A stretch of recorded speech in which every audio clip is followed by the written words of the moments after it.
Welcome, traveler. Sit close to the light. Tonight, we journey through the quiet life of Epictetus, the slave who found his freedom not in empire or gold, but in the stillness of his own mind. Listen slowly to the sound of reason, to the calm behind the storm. Where are you listening from? And what time is it in your world tonight? Let the lamp be lit, and let us begin.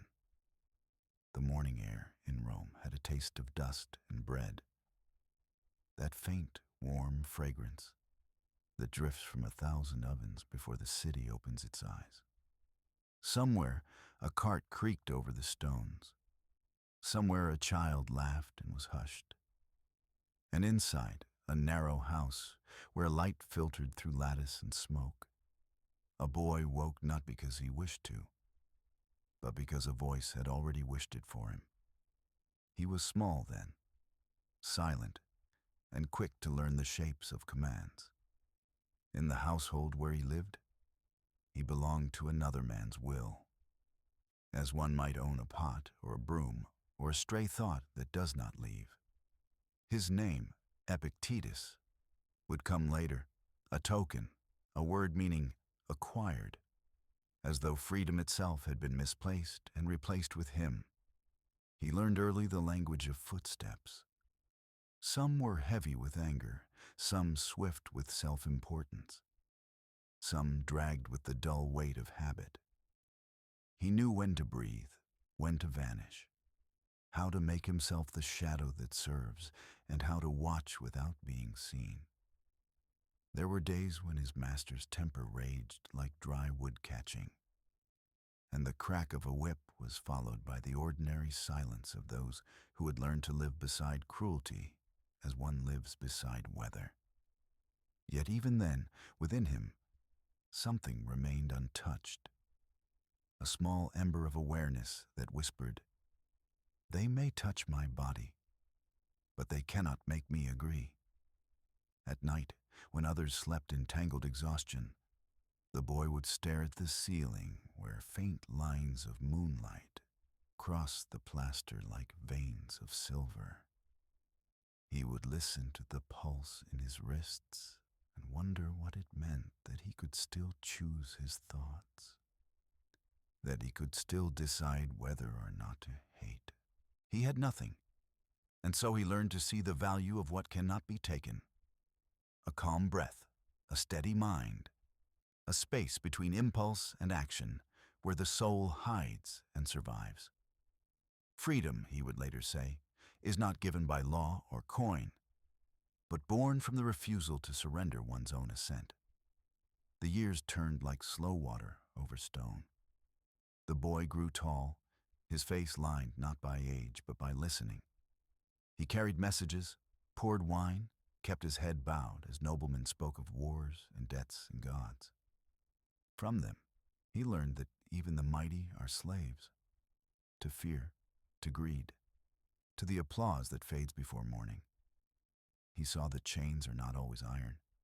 Some are gold, some are invisible, some are made of the thoughts one will not question.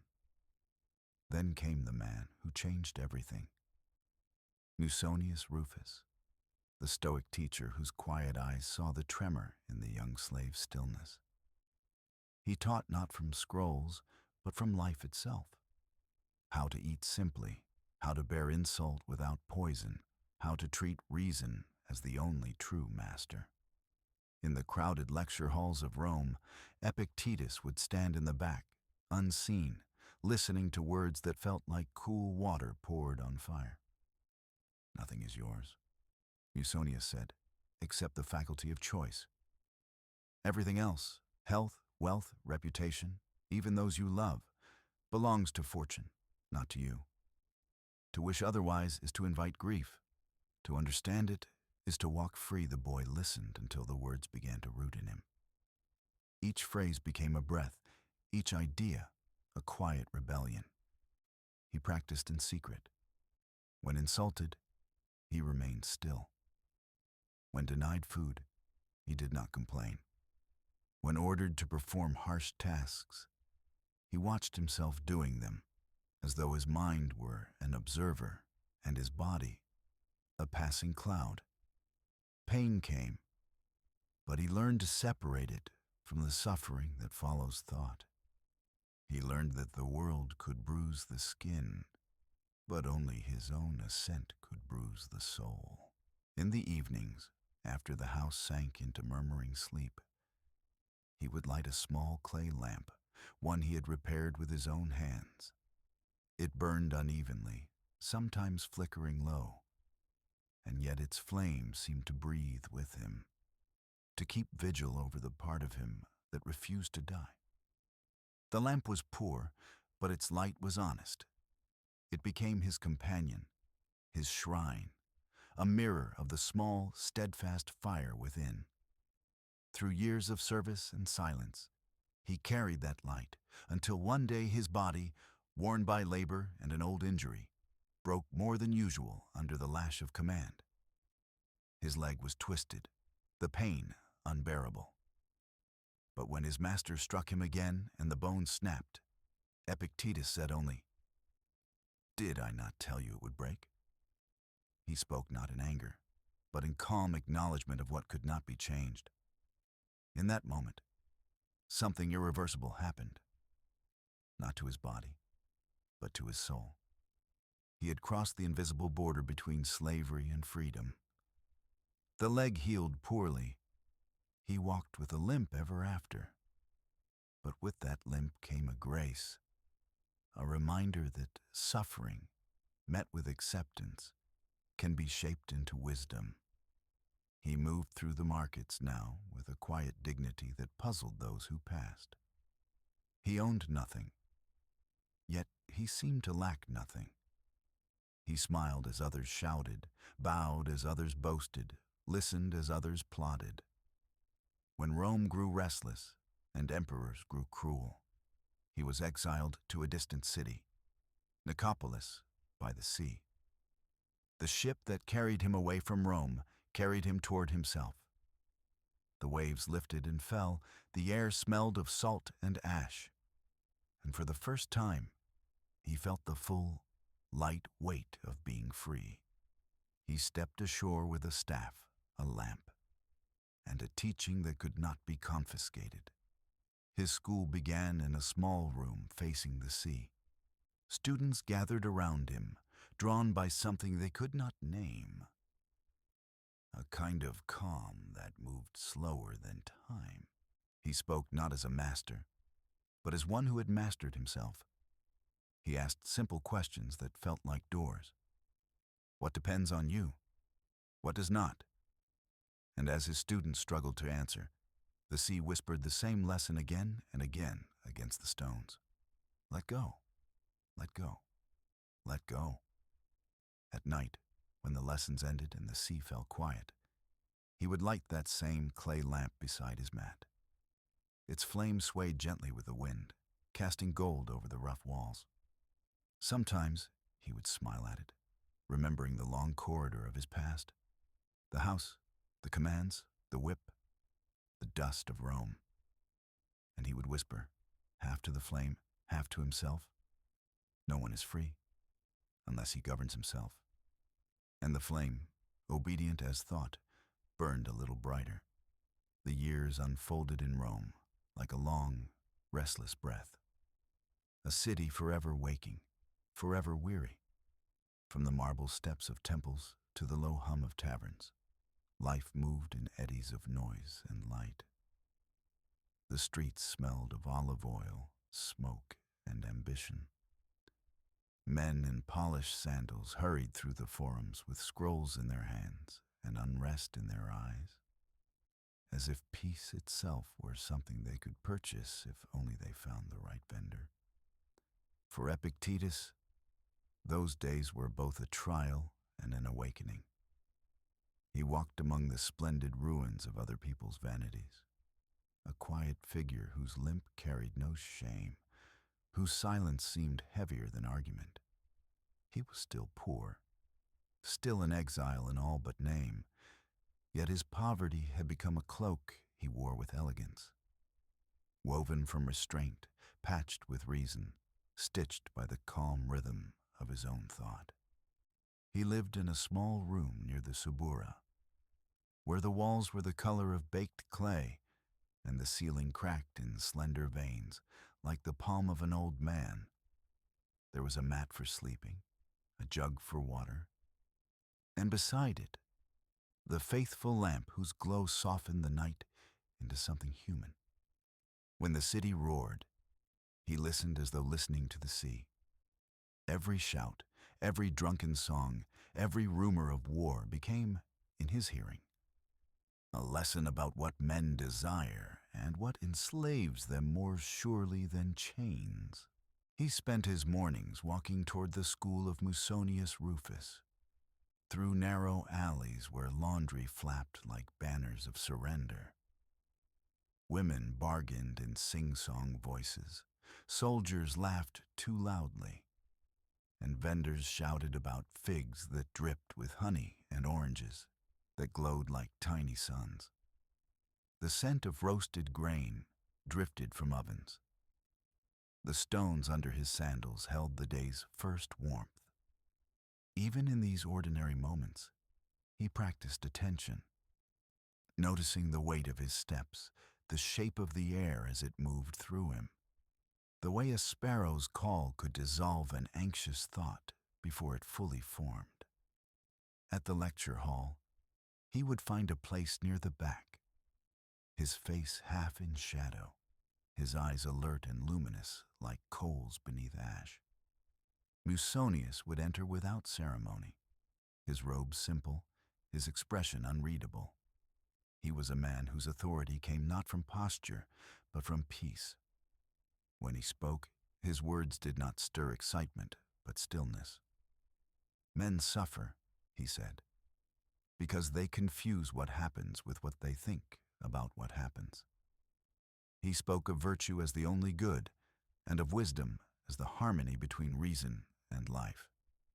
When students asked whether a poor man could be happy, he replied, "More easily than a rich man, for he has fewer fears to guard."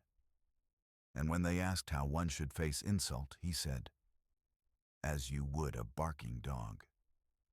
You need not bark back." Epictetus drank these teachings slowly, as one drinks a bitter medicine that reveals its sweetness only after the swallow. He began to observe his mind like a landscape. Anger rising like wind over the plains, desire burning in patches like dry grass, fear collecting like mist in the low places. And with each observation came an insight that he could not control the weather of the world, but he could choose where to build his house. He practiced quietly, even when mocked for his devotion. The other servants, puzzled by his serenity, would ask him why he did not complain about his lameness, why he did not curse the gods for his fate. He would smile, his eyes distant, and say, "Would you curse the sea for being wide? Would you scold the wind for blowing cold? Each thing is what it is. My part is to steer my little boat well." In the evenings, when Musonius's words had faded into memory, Epictetus would return home by the long streets where oil lamps hung from iron hooks. The city glimmered like a necklace of trembling gold. The taverns breathed laughter and smoke. The Senate's distant marble glowed pale as bone. And in the midst of that restless brilliance, he felt a curious compassion for all he saw. For the men arguing about inheritances, for the courtesans painted like divine statues, for the slaves hurrying with water jars, for the emperors themselves, imprisoned in the invisible cages of their desire. Rome, he realized, was a theater of madness, where every actor mistook his costume for his soul. One man wore armor and called it courage. Another wore silk and called it happiness. Another wore the purple of power and called it destiny. But beneath their splendid disguises, all hearts trembled the same way when darkness fell. He spent many nights walking the Palatine Hill, where palaces rose like frozen waves against the stars. He would stop before the vast colonnades and whisper to himself, "How small a thing can topple this." The empire, for all its marble and iron, rested upon men's thoughts, on greed and glory, on fear of loss, and he saw that if one could be free of these, one could stand invulnerable even while the empire burned. Sometimes he passed the shrines of the household gods, their stone faces polished by centuries of touch. He would pause to watch the candlelight quiver on their cheeks, and he would think how men build gods in their own likeness, impatient, fragile, and hungry for praise.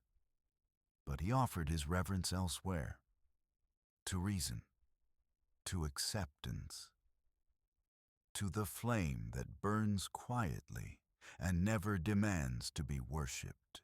His fame, though he sought none, began to grow.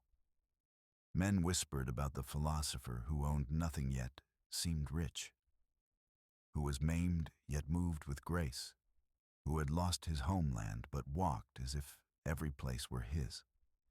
Some came to test him with difficult questions, some to mock, some merely to feel the calm that radiated from him, like heat from a hearth. Once, a senator sneered and asked, "If your philosophy makes you free, slave, why do you still live so humbly?" Epictetus bowed slightly and replied, "Because even in humility, one may be proud of nothing." The senator, unused to answers that did not flatter, left in confusion, but others stayed. They found, in his words, a medicine they had not known they needed, a way to live without trembling. In time, Rome itself would tremble. Whispers of Nero's paranoia filled the alleys. Men vanished in the night. Schools of philosophy were watched. Truth itself began to wear a disguise. And yet, in that fevered air, Epictetus remained steady. He spoke less, observed more, and when soldiers came to banish philosophers, he packed his lamp, his scrolls, and a single tunic. Before leaving, he looked once more at the city from a high hill. Dawn was lifting, spilling thin gold across the rooftops. Smoke rose from chimneys like sighs. The Tiber moved below, indifferent and eternal. He felt no hatred for the city that had owned and exiled him, only a quiet gratitude for the noise that had taught him silence, for the pain that had taught him peace, for the chains that had taught him how to live without them. He turned his face toward the sea. In that simple gesture was the whole of Stoic faith. Not resistance, not surrender, but harmony with what must be. As he descended the hill, the sun found him, warming his shoulders, gilding the limp that had once marked his shame. The road curved ahead, like a sentence unfinished. The air smelled of salt and change, and somewhere deep within, the same small flame that had survived whips, insults, and emperors flickered gently. Untroubled, unafraid, a light that did not need to conquer the dark, only to remain itself. The sea met him before dawn, when the sky was still undecided. Not yet night, not yet morning. A pale mirror, trembling between two worlds. The ship that had carried him from Rome rested like a tired beast, its ropes whispering against the dock. Seagulls wheeled above the foam, calling to no one, their cries the language of freedom and hunger alike. Epictetus stepped onto the wooden pier with his staff in one hand and the clay lamp in the other, the same lamp that had survived every room, every exile, every silence. Nicopolis lay before him, a modest town by the Ionian Sea, built of white stone and salt, where streets wound like sleeping snakes between courtyards of fig trees. The air smelled of time and distant rain. Fishermen called to one another in voices roughened by wind, and their nets glistened like spider silk under the first light. There was no crowd, no senate, no slaves in gilded chains, only the rhythm of the sea breathing in and out, the quiet hospitality of a place that asked nothing. He found a small house at the edge of the city, its walls sun-bleached and patient, its floor uneven but clean. There, with the calm precision of ritual, he arranged his few belongings: a mat for rest, a jug of water, a reed pen and a bundle of papyrus, and the lamp, always the lamp, which he placed near the window where the evening wind could reach it. When he sat down for the first time, he felt the silence gather around him like a friend who had been waiting. He did not feel lonely, only aware, as one becomes aware of a heartbeat after long noise. He breathed slowly, tasting the air as though it were new. The sea answered each breath with a sigh of its own. Days passed without measure. He walked the narrow lanes, speaking to no one, letting the city reveal itself through sound. The flap of laundry in the breeze, the echo of sandals against stone, the laughter of children chasing a stray goat down an alley. Each sound was a lesson in transience.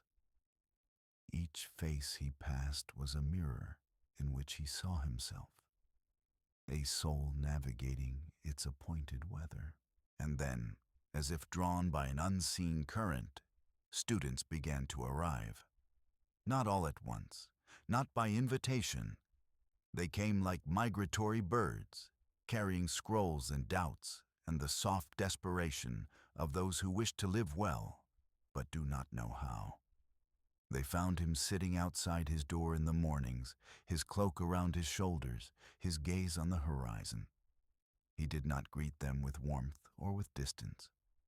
He simply nodded and made room in the quiet. The lessons began there, without parchment or pomp. He asked no one to believe, only to look. He would gesture toward the sea and say, "See how it accepts both calm and storm without complaint? That is the mind when it knows itself." When a student spoke proudly of wealth, he would point to a coin dropped in the dust and ask, "Does gold ever lose its worth by touching the ground? Or does the man lose his worth by touching greed?" When another fretted about insults, he would smile and say, "The words of others cannot stain you unless you choose to wear them." His words were simple, but they carried the weight of someone who had tested each one against pain. He taught them that the gods were not to be feared, but understood as the natural order of things, that suffering was the price of ignorance, and peace the reward of attention. Each evening, when the sky melted into copper and violet, he would return to his small room and light the lamp. The flame was his only companion, its breath steady, its patience perfect. He would write what the day had shown him. Do not seek events to happen as you wish, but wish them to happen as they do, and all will be well. Then he would set down the reed pen, and the silence would resume its gentle rule. Word of his serenity spread like fragrance through the town. Sailors stopped by his door before voyages, asking for words to keep their hearts steady at sea. Farmers came with hands rough from work, and left with minds lighter than their baskets. Even the local magistrate, a man thick with worries about Rome's decrees, would linger by the threshold and pretend to ask about taxes, when what he truly wanted was silence. But Epictetus offered neither blessing nor flattery. He offered only reminders. When the world shouts, listen for the small voice that does not shout. It will tell you what is yours and what is not. And if they looked confused, he would smile, because he knew wisdom often begins in confusion. One student, a young man named Ariane, stayed longer than the rest. He was sharp-eyed and soft-spoken, his curiosity bound not by ambition, but by love. He took notes in secret, afraid that the teacher's humility would scold his devotion. Each phrase he captured was like a seed, small but destined to survive empires. He would later write that the man spoke as one whose soul had already made peace with itself. Sometimes, at night, Epictetus would find him asleep by the door, his scrolls scattered like fallen leaves. He would cover him with his cloak and return to his lamp, his face lit by the tender amusement of a father who has never had a child. The seasons changed. Spring brought jasmine and the buzz of bees. Summer shimmered with heat that turned the sea's surface to hammered gold. Autumn smelled of smoke and figs, and in winter, the wind spoke through the shutters like an old friend with stories to tell. Through them all, the philosopher remained constant, unchanged, unhurried, a fixed star by which others steered. There were moments, in the soft edge between waking and sleep, when he remembered Rome, its noise, its cruelty, its restless hunger. But the memories no longer burned. They floated through him like echoes through a temple. He had learned the art of release. The past no longer owned him. The future did not yet demand him. He dwelled entirely in the still pulse of the present. Once, a storm broke over Nicopolis with such fury that the sea rose and struck the shore like a god denied worship. Windows shuddered, roofs groaned, and his students panicked, crying out that the gods were angry. Epictetus, lame and calm, walked to the door and watched the sky tear itself apart. Then he turned to them and said, "If you must fear, fear your own panic. The storm is merely doing what it was born to do." By morning, the streets were strewn with branches and silence. The air smelled of wet stone and rebirth. He limped through the wreckage, touching walls, as if blessing them for enduring. The townsfolk greeted him as if he were some gentle priest of composure. But he was only a man who had stopped resisting what is. Years passed that way, quietly, steadily, beautifully. He grew old, though age for him was not decay, but deepening, like the darkening of wood exposed to sun and sea. His hair silvered, his eyes softened. He no longer argued, no longer persuaded. He simply was, and that was enough. In the final evenings of his teaching, when the students gathered by lamplight, the philosopher would look at their young faces and say, "When I am gone, do not remember me. Remember only that you are free when you choose rightly, that no tyrant can rule the mind that knows itself." And when night came, he would sit once more before his lamp. The same clay bowl, the same golden flame, unchanged since his days of bondage. He would watch the light tremble gently, and perhaps imagine that somewhere, another soul, unseen, was lighting its own flame against the same dark. In that quiet symmetry lay his victory. No monuments bore his name, no statues were carved. But the world shifted quietly around the weight of his thought, like sand around a hidden stone. Outside, the sea whispered against the rocks, a lullaby as old as freedom itself. And inside, the lamp burned, soft, tireless, and awake. The same light that had begun long ago in a boy who had nothing, and ended in a man who wanted nothing. The mornings in Nicopolis began like gentle rehearsals for eternity. A thin mist floated from the sea, silvering the olive groves and making the distant hills look half-imagined. Fishermen pushed their narrow boats into the shallows, their voices carrying across the water.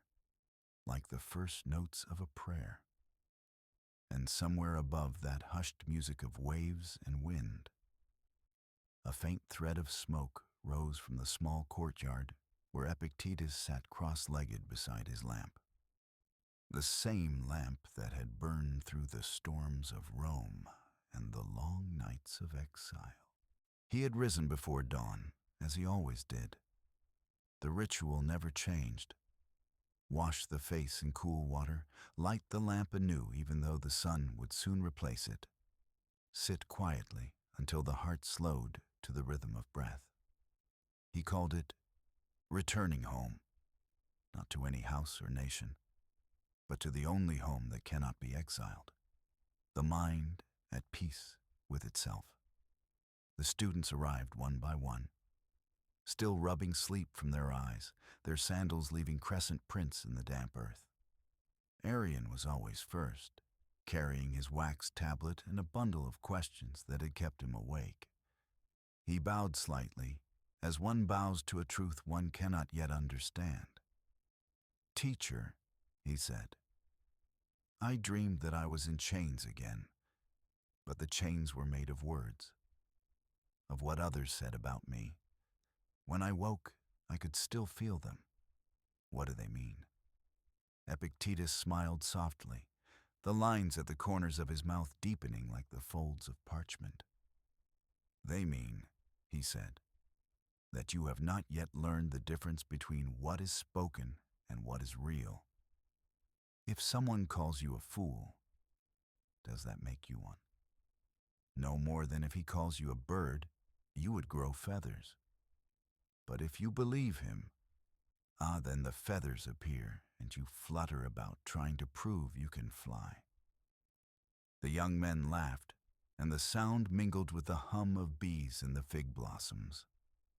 Epictetus gestured toward the sea.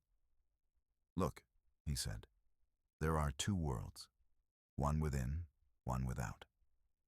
The outer world moves as it will, storms, rulers, fortune, decay. The inner world moves only as you permit it. Freedom lies not in changing the outer sea, but in steering the small boat of the soul through its waves." He took a stick and drew a circle in the sand before them. "This," he said, "is the boundary of what depends on you.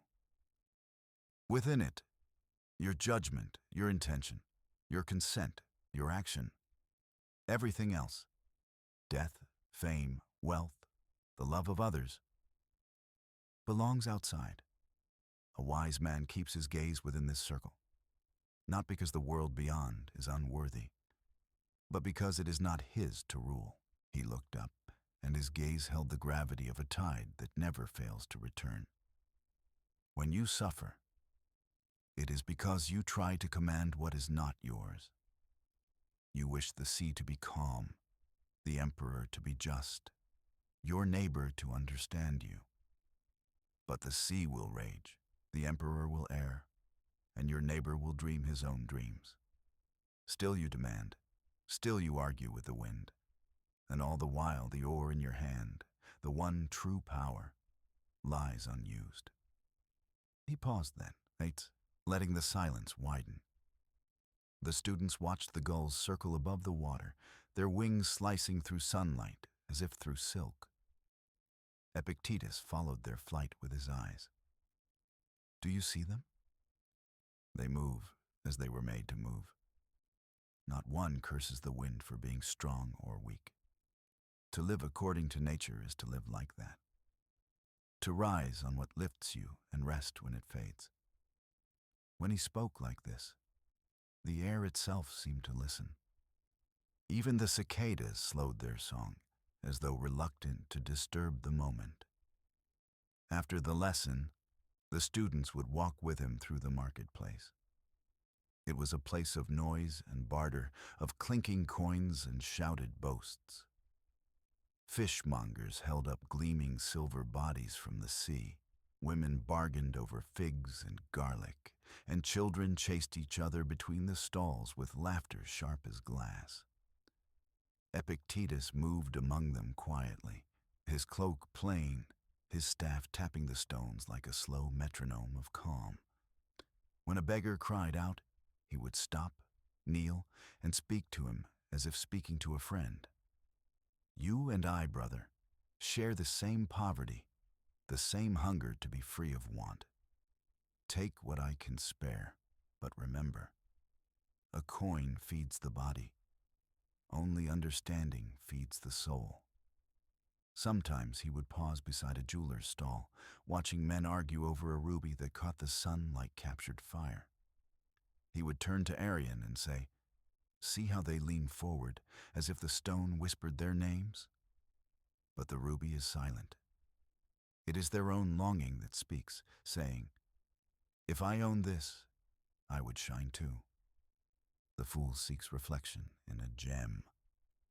The wise polish the mirror of his mind. In the evenings, when the city dimmed and the sea became a sheet of pewter under the moon, the students gathered again in the courtyard.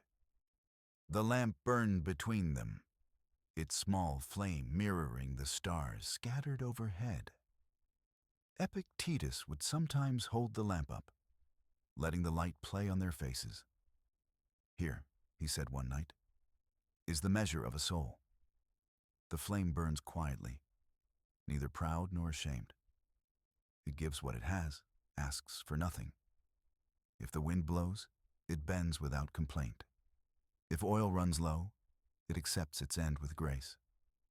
Can you live as this lamp lives? Can you burn steadily in your appointed place?" They sat in silence, listening to the hiss of the oil, to the breathing of the teacher, to the slow heartbeat of the sea. When the moon rose higher, he spoke again, but softer now, like a father speaking to a child already half asleep. "You imagine that freedom is a door that opens outward, that once you pass through, nothing can harm you. But freedom opens inward. It is the space between stimulus and assent, the moment before you agree to be disturbed. Hold that moment and the world cannot touch you." Arian wrote these words in his tablet, but he also wrote the silence between them, for it was there that the true lesson lived. Seasons deepened. Rain darkened the terracotta roofs, and the olive trees bent under the weight of silver fruit.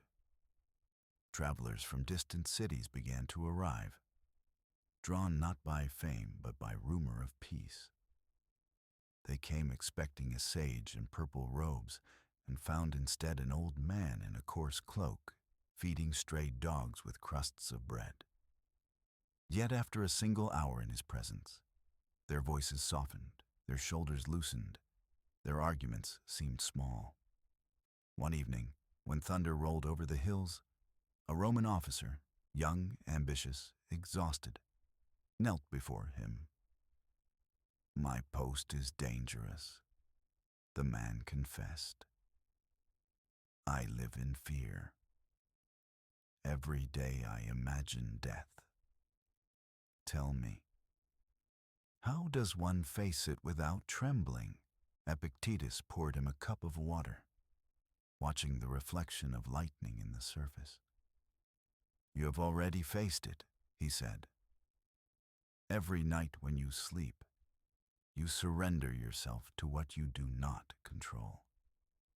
Death is only the longer sleep, and the wise man keeps his mind tidy before resting. What troubles you is not death, but the thought that you should not die. Remove that thought, and death becomes as harmless as a shadow." The officer stared into the water until the storm passed. When he rose, he bowed not to the philosopher, but to the calm that filled the room. So the years unfolded, one quiet revolution of light after another. The lamp burned through thousands of nights, its wick trimmed, its oil replenished, its flame a single, steady witness to all the unsteady hearts that sought its glow. And when finally even the oldest students had gone, Epictetus would sit alone beside it, listening to the wind tracing invisible hands across the shutters. He would whisper to the flame, as if to the child he never had. Everything passes but virtue. Even the sea forgets its storms. Be like this light, brief but whole. Outside, the tide crept closer, licking the edges of the stones, erasing footprints from the sand. The stars leaned low, reflected in the shallow pools. And the philosopher, tired but peaceful, closed his eyes, not in weariness, but in wonder, as if the universe itself were a thought he had finally learned to let go. Morning returned, as it always did to Nicopolis, softly, with light that did not yet know its strength. The mist had drifted inland, wrapping the olive trees in gauze. From the harbor came the clatter of oars against wood, and the distant murmur of fishermen arguing gently over the day's winds. The world awoke in layers, first sound, then scent, then form. Epictetus opened his eyes not as one dragged from sleep, but as one returning from a brief pilgrimage inward. He lay for a moment on the reed mat, listening to the faint crackle of the lamp that had burned through the night. The air in his room was cool, edged with salt from the sea. He felt the quiet like a garment drawn around him, and whispered a line he often repeated at dawn. Let me meet this day as it meets the sun, without haste, without fear. Outside, the courtyard glistened with dew. Drops hung from the fig leaves like tiny worlds, each holding an inverted image of the sky. He bent to watch one tremble on its stem. Such a fragile thing. Yet in that trembling, it reflected everything. A scent, he murmured to himself, is the dew of the soul. It forms where attention touches the world. By the time his students arrived, the light had turned golden, spilling through the narrow gate and painting the walls with honeyed fire. Arian carried his wax tablet as always, his hair ruffled by the breeze. Others followed. Demetrius, quiet as a cat. Nicias, too proud to admit he was afraid of failure. And a young woman named Livia, who came disguised in her brother's cloak so that she might study philosophy among men. Epictetus pretended not to notice the disguise. He had long ago stopped believing in the boundaries others drew. They gathered beneath the fig tree, where the shade rippled with the movement of leaves. The sea was a low whisper beyond the wall, a breathing presence, constant and patient. Epictetus drew a line in the dust with his staff. Every event, he said, arrives at your mind like a visitor. Some come uninvited, pain, insult, loss. Others you call to you with desire and expectation. But none can enter without your permission. Assent is the key you turn in the door, he looked at Arian. If a man spits at you in the street, what happens? Arian hesitated. I grow angry, perhaps. No, Epictetus said gently. Something happens before anger. The mind whispers, I have been insulted. That whisper is assent. The spittle is nothing. It dries in a moment. But the thought, if you welcome it, builds a home in your heart. He turned his gaze toward the horizon, where the sea flashed like hammered bronze beneath the sun. The Stoic, he continued, is not made of stone. He feels the wind, the sting, the sorrow, but he does not mistake them for commands. He lets the world knock at the door, and he chooses which knocks to answer.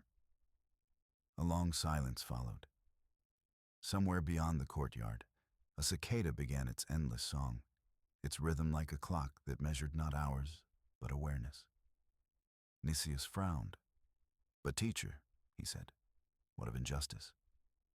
If someone wrongs me, Must I merely accept it? Epictetus turned his eyes upon him, steady, unwavering. Accept that it has happened, yes. But acceptance is not approval. You do not give the world power by acknowledging its shape. You gain power by seeing it clearly. When you fight reality, you bruise yourself against its walls. When you see it as it is, you can act within it wisely. He leaned back, resting the staff across his knees. The archer does not command the wind. He studies it. He aligns his aim with it.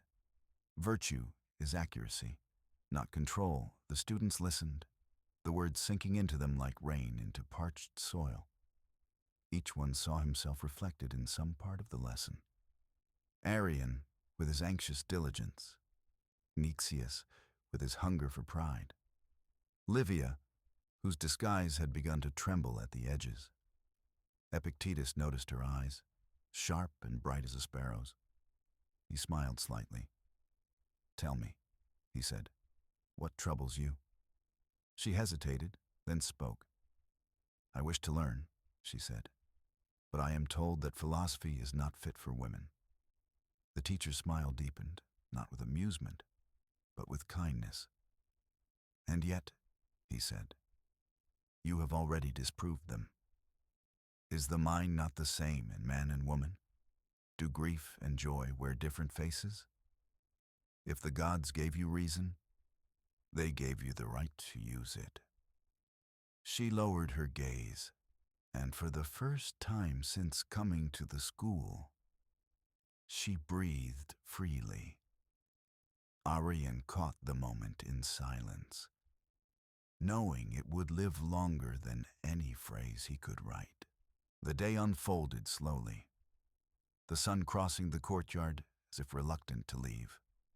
When noon came, Epictetus dismissed them to eat and rest, but he himself stayed seated, his eyes half closed, listening to the low murmur of the sea. In that quiet, he practiced what he taught. He would allow a thought to rise, perhaps a memory of Rome or a vision of those who mocked him, and he would watch it without judgment, as one watches a leaf drifting on water. Sometimes the thought dissolved. Sometimes it stayed, shimmering with emotion. When it did, he would whisper, "You are not me," and let it pass. Thus he trained the mind as a falconer trains a hawk, not by violence, but by gentle mastery. Each thought must learn to return to the perch of stillness. Each impulse must learn to wait for command. By late afternoon, the students returned. They found him standing by the wall, his hand resting on the sun-warmed stone, his gaze turned toward the sky, where clouds gathered like fleets of ivory sails. "Do you see them?" he said without turning. "They drift where the wind carries them. You cannot order them to stay, but you can stand and admire them without wishing to possess them. That is the art of living, to love what passes without asking it to remain." They stood beside him until the sky blushed into gold. No one spoke. There was no need. The lesson had moved beyond words, into the rhythm of their breathing, the hush of their minds, the slow acceptance of the world as it was. When evening fell, the courtyard filled with lamps. Each student carried one, small and trembling, its light a reflection of the one that had guided their teacher since boyhood. Epictetus looked at them, and a rare warmth crossed his face, a gentleness like that of a man who has seen many winters and is still astonished by spring. "Remember," he said quietly, "every thought asks for your consent. You are not the words you hear, nor the fears you feel. You are the silence that chooses." The sea answered with a hush so complete that the students could hear the soft hiss of oil in their lamps. The stars gathered above them, 1,000 small flames, each shining with its own calm necessity. And as the night deepened, one by one the lamps were lifted, their lights weaving together into a moving constellation, as if the philosophy of a single man had scattered into a sky of human hearts. The morning began as all true mornings begin, not with the shout of a rooster or the flare of sunlight, but with silence. That thin, transparent kind of silence that arrives before sound, like a breath held by the world itself. Epictetus woke in that stillness. The sea was a shadow beyond his window. The sky above it, a soft indigo quilt stitched with one pale star. He lay for a moment on his mat, listening to the rhythm of his breath. Each inhale was a tide returning, each exhale a surrender. He did not rush to stand. He watched thought itself rise like a flock of birds. First one, then many, each flapping into the open air of the mind. He smiled faintly. Here they come again, he thought. The same messengers of habit, of worry, of desire. He did not shoo them away. He simply watched until they grew tired of his watching and flew off into quiet. When the first strand of light broke over the wall, he sat up and reached for the small jug of water beside the lamp. Its surface mirrored his face, thin and calm. He poured a little into his hands and let it fall across his forehead. A baptism not of faith, but of awareness. His morning ritual was simple. Wash the face, light the lamp, sit until thought becomes still enough to hear itself. He called this practice prosoche, attention. The training of the soul begins, he said, with learning to attend to what is. The untrained mind runs like a frightened horse. The trained mind walks beside the horse, placing a hand on its neck until both are calm. When his students came, the courtyard was bright with sun. The figs cast cool shadows across the stones. The air smelled faintly of bread and sea salt. They greeted him softly, for even their youth had learned not to break the hush of that hour. He looked at them one by one, Arian, ever precise. Livia, her eyes shining with new confidence. Nicias, still fidgeting with the folds of his robe. Today, he said, we begin with what cannot be bought, discipline of thought. Every man wishes to be strong in body, but how few exercise the soul. He drew on the ground a single straight line with his staff. This, he said, is your thought before passion touches it. Smooth, unbroken, quiet.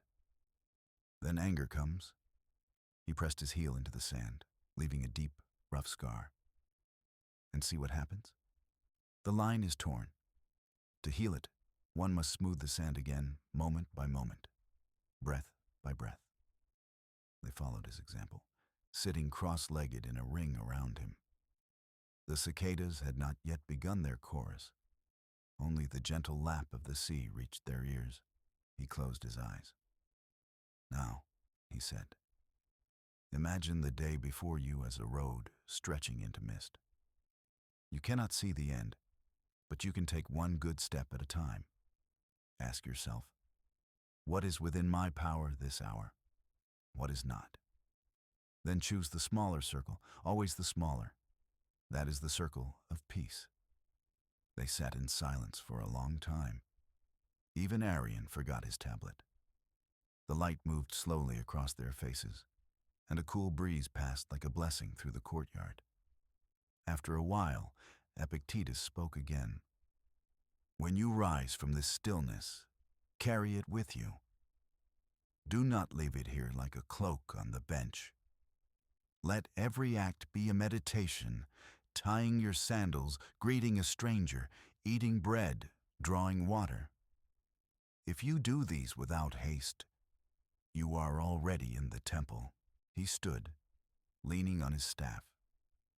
His limp was more pronounced that day. but it seemed less a flaw than a rhythm that belonged to him. As he walked, the students followed, past the narrow gate and down toward the harbor. The sea was full of light. Boats drifted like dark leaves on its surface, and gulls turned lazy circles in the air. He watched them for a long while, then said, almost to himself, "The sea obeys its nature. It rises, it falls, it takes what is thrown into it and returns what it will. If we would only learn from it." He stooped to pick up a pebble, perfectly round from years of tide. "This stone was once sharp," he said, "but time and water made it kind. So must you let experience polish you. Each insult, each loss, these are waves shaping you into something smooth." The students were quiet. They walked back in single file, each lost in thought. When they reached the courtyard again, the day had grown bright and busy. Children's laughter drifted from the street. The air shimmered with heat. Epictetus sat in the shade and motioned for them to join him. "Now let us speak of evening," he said. "The soul must be cleaned as one cleans the hands before rest. Every night examine your day. Ask 3 questions. What was within my power? What did I do with it? What was not mine, and did I try to claim it?" He smiled gently. "If you answer honestly, you will sleep as the gods do, without regret." He took up his lamp and trimmed its wick. The small flame leapt, bright and alive. "This is my teacher," he said softly. "It burns only what is given. When the oil is gone, it does not complain. It dies as it lived, quietly, usefully, without fear." One evening, as autumn deepened, a storm rose suddenly from the sea. Winds rattled the shutters, and lightning tore the sky open in flashes of white. The students crowded into his room, their faces pale. Epictetus remained seated, his lamp steady beside him. He watched the light flicker across their anxious eyes. "Fear," he said, "is a thought rehearsing disaster. The storm is only air and water. You add the rest." They listened as the thunder rolled. "Try this," he said. "When you feel fear, say, 'You are only a thought.' Do not fight it. Name it. Like a dog that knows its name, it will stop barking." The youngest student, barely 15, asked in a trembling voice, "But teacher, what if I cannot stop it?" Epictetus smiled. "Then sit beside it. Offer it your patience. Even fear grows tired of an audience that does not flee." When morning came, the storm had passed. The air smelled of rain and rosemary. The student stepped outside to see the world freshly washed. Epictetus followed, leaning on his staff. The sea shone like glass, and from the eaves, droplets fell one by one, each making a sound as delicate as thought. He breathed deeply. "This," he said, "is the true exercise. To meet the world new each day, without dragging yesterday's clouds into its sky." He turned to Arion, who had been writing quietly beside him. "Write this down," he said. "The soul is not strengthened by victory, but by the gentle weight of daily practice." And so it went, day after day, year after year. Not a philosophy of grand gestures, but of patient repetition, attention, reflection, acceptance, like the slow polishing of a lens through which the world comes steadily into focus. By the time twilight fell that evening, the courtyard was silver with light. The students departed one by one, their lamps flickering in the dusk like scattered stars. Epictetus remained alone. He watched the horizon darken, then placed a hand on the lamp's clay rim. It was warm, alive, and humming softly, as though it knew that its flame had outlived empires. He whispered, "Habit shapes the body. Practice shapes the mind. Peace is the result of both. And as the night settled over Nicopolis, the sound of the sea blended with the faint crackle of oil, and the philosopher sat between them, as quiet and unshakable as a mountain listening to its own wind. There was a lane in Nicopolis that most men ignored, a pale ribbon of stone stitched between two old walls. In summer, it held the smell of figs and chalk. In winter, the salt breath of the sea. The lane was too narrow for carts and too honest for spectacle. That is why Epictetus loved it, because it made a man set down whatever was larger than himself. He took that lane each morning, not as a habit but as a vow. The sun would be low, turning the whitewash of the walls to warm honey. Ivy draped the edges like green handwriting. A cat slept on a broken threshold, one ear flicking at flies. Somewhere, a broom whispered across a courtyard.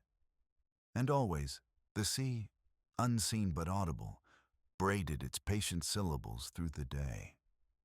In that narrowness, his footfall became an instrument, a soft drum that kept the rhythm of contentment.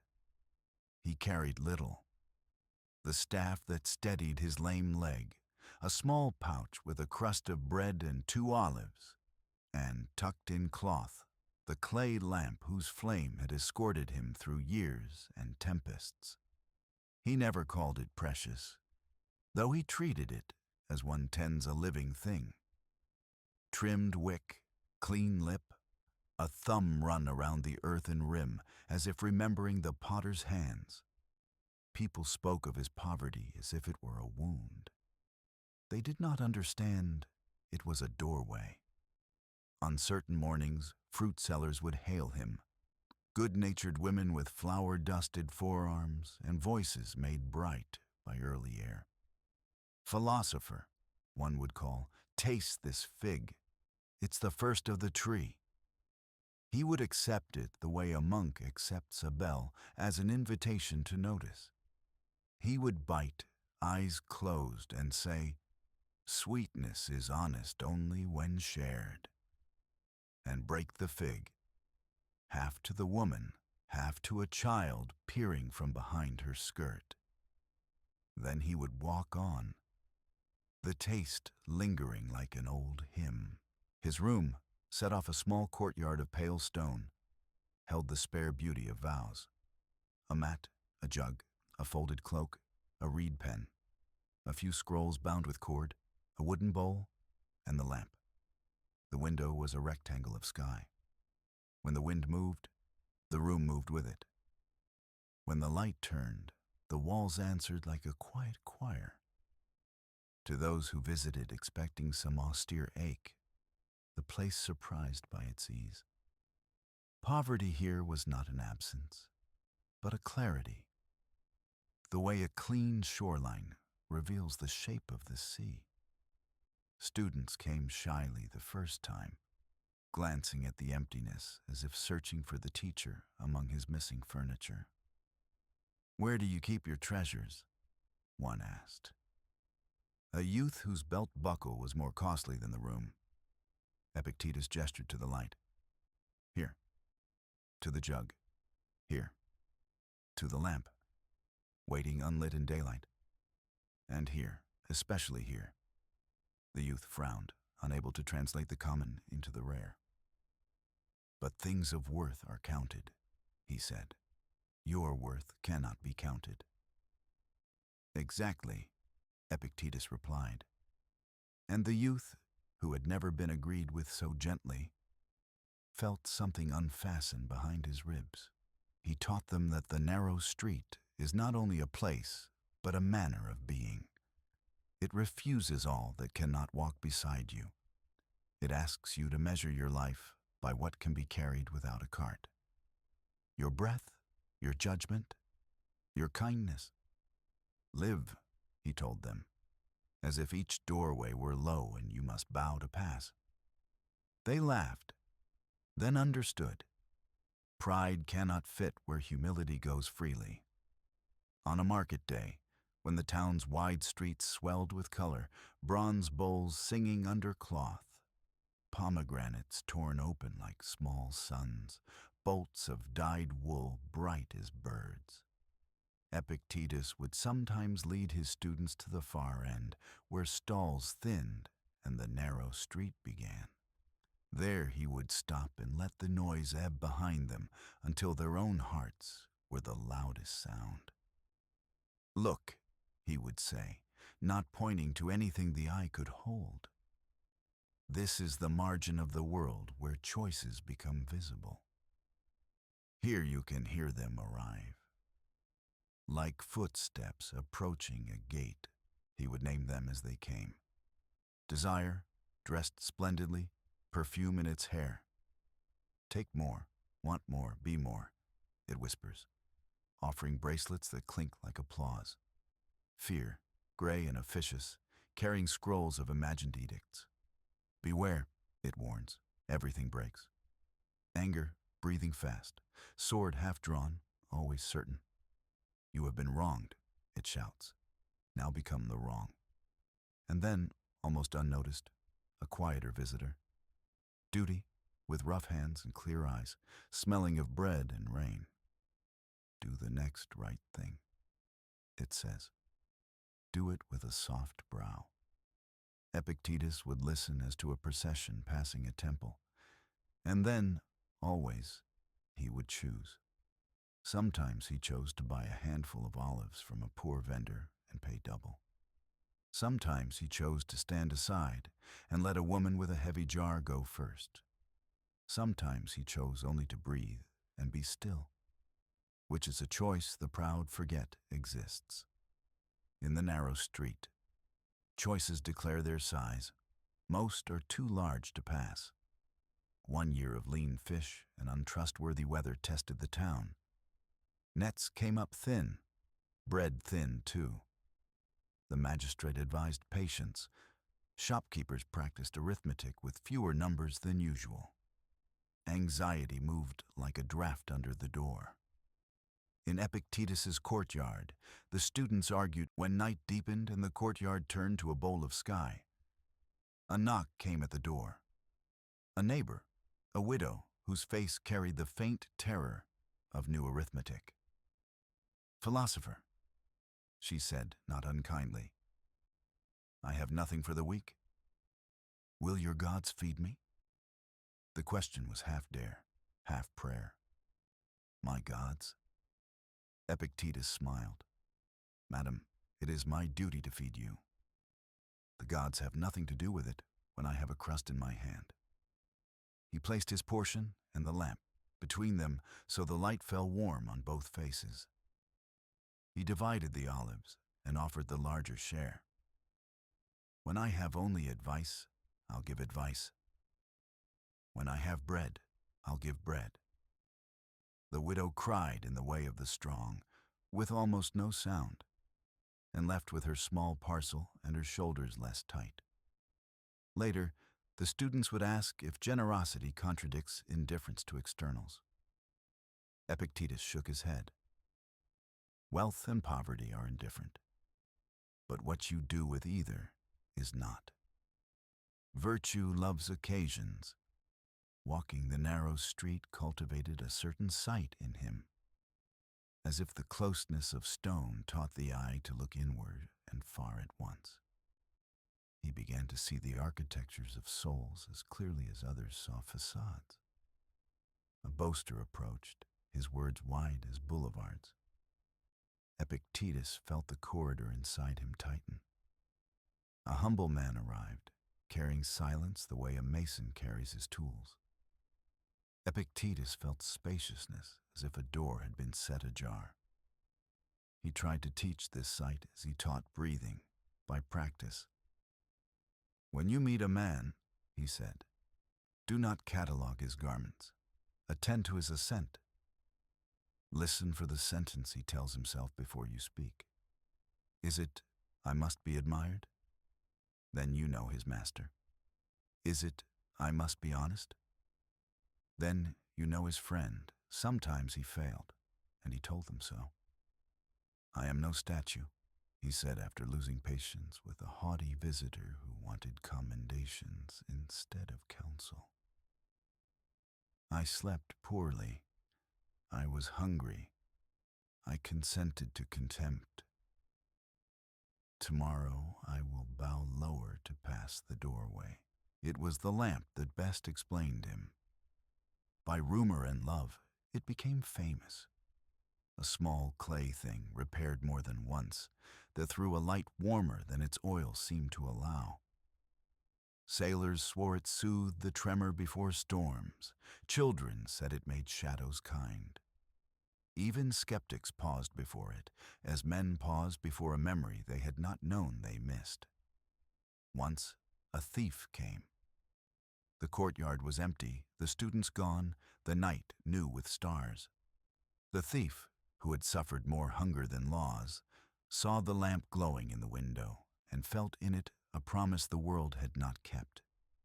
He lifted it with careful hands, as one lifts a sleeping bird. When Epictetus returned, he saw the window dark. He did not hurry. He sat, trimmed the wick of the darkness with his calm, and waited until the first pale border of dawn. The students arrived shocked and apologetic, a search party already forming in their throats. He raised a palm. Do not chase the man. He took the lamp. He did not take the light. They stared at him, unpersuaded. But, teacher, it was your lamp, your companion all these years. He smiled the way a father smiles at the oldest child's first grief. Companions end. Use ends. Clay ends. The thief and I share one fate. We will both one day be carried away. In the meantime, I will borrow the sun. And that day he taught by daylight, which poured over the narrow street so lavishly that even loss looked gold-edged. Years later, a soldier would return a lamp to him, different clay, same warmth. I heard a story, the soldier said, embarrassed by his gentleness. Epictetus thanked him as one thanks weather. He used the lamp without ceremony. Things, he liked to say, are either tools or tests. Lamps are both. During a harsh winter, when the wind combed the olive groves backward and the sea shaved itself into white teeth, Epictetus's limp worsened. Each step spoke. The students pressed him to rest. He declined politely. The street and I keep each other honest, he said. If I widen my life to avoid pain, I will admit 1,000 tyrants through the new gates. He taught them how to warm themselves by attention. Put your mind where heat already is, he said, in friendship, in breath, in work well done. They practiced gathering firewood thought by thought, gratitude for the bowl, the cloak, even the ache in the thigh, for it reminded them they still inhabited a body worth stewarding. On the coldest evening, he gave them the practice of the 3 lights.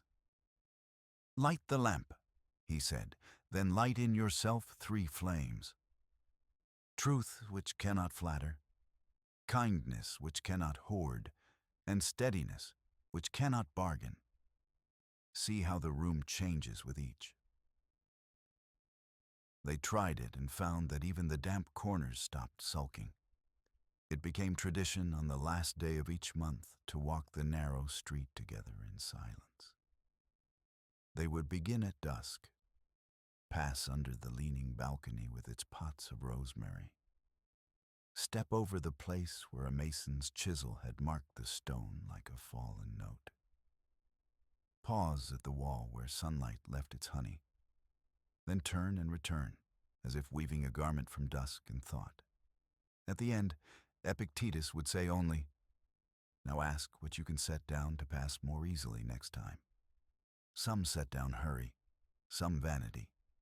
A few set down an old grievance, as one sets down a stone carried absent-mindedly for years. One afternoon, a visiting orator demanded to see his teacher's principle of joy, thinking it must be a scroll or amulet. Epictetus laughed so softly, the fig leaves trembled. He handed the orator his wooden bowl. "This," he said. The orator lifted it, puzzled. "A bowl?" "A sufficiency," Epictetus answered. "It makes everything it holds enough." There were feasts, too, not of abundance, but of attention. When a fisherman's luck returned at last, and the town gathered to roast the fat silver bodies that made children dance, Epictetus stood among them with hands clean of superiority. He ate, he praised the cook, he listened. "Joy," he said, "is not the opposite of restraint. It is its flower. A man who can refuse can also receive." As his hair thinned and the map of his face grew more finely drawn by weather and mercy, his students feared the lesson they could not bear, that he would leave. He saw the fear the way a shepherd sees wolves at the tree line, real, inevitable, unreasoning. So he prepared them not with speeches, but with routes through the narrow street of grief. "When I go," he told them, "the lamp will remain lit in the rooms I left, your ribs, your throat, the small space behind your eyes where a scent gathers. Visit it. Trim the wick. Give it oil made from attention and from the olives of ordinary days." He placed the lamp, whichever lamp fate had spared that year, in the center of the courtyard. Around it, in bowls of clay, he set figs, water, and quiet. "This is the altar of what is sufficient," he said. "Come to it shamelessly. Bashfulness is for vice, not for need." The night before a long rain, Epictetus walked the lane alone. The walls glistened. The ivy had that dark, almost blue-green that knows storms. The cat was gone to higher sleep. He touched the stone where his hand always passed and felt the history of that touch. Layers upon layers, like the polish of prayer on a saint's toe. He understood then that the narrow street had made him into a road for others. People walked his counsel as one walks a path to water. He returned, set the lamp near the window, and watched the weather arrive. Thunder braided itself to the horizon. The sea rehearsed its old argument with the wind. Within, the room was a constant.